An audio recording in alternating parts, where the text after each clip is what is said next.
আমি ভূতের মতো ছাদে বসে আছি। এখন রেডি হতে হবে ফটাকছে, কারণ আসবে হচ্ছে পাকু বেস্ট ফ্রেন্ড। তো তোমরা সবাই দেখেই থাকো আমার ব্লগের রিলসে। তো রেডি হয়ে তোমার সাথে আবার কথা হচ্ছে। এই যে কথা বলছিলাম, সো চলে এসছে, চলো সামনে গিয়ে আবার কথা হচ্ছে তোমাদের সাথে। ও এসেছিল একটা কাজে, আমার আজকে কোনো কাজ ছিল না। ও বলছিল যে চল আমি এখন বগুলা আসবো, তাহলে তোর সাথে মিট করে নেবো, দেখা করে তো আমার কাজগুলো হয়ে যাবে, তোর সাথে দেখাও হয়ে যাবে, যার জন্য বগুলা এসেছিলো।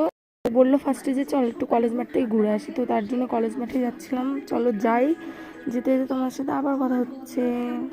ওরা আমাদের কলেজের এখানে ক্যান্টিনের সাইডে যারা বগুলা থাকো তারা চিনবে, এখানে খুব সুন্দর সুন্দর ফুল লাগানো ছিল, তো সেগুলো একটু ভিডিও করতে বললো। আমার মনেই ছিল না ভিডিও করছি আমি, তার জন্য এগুলো ভিডিও করে নিলাম। তারপরে ও এই যে এই ভিডিওটা ও শ্যুট করেছে, ও যেভাবে করেছে মনে হচ্ছে ট্রেন চলছে, আমি ট্রেনের মধ্যে বসে এরকম করছি।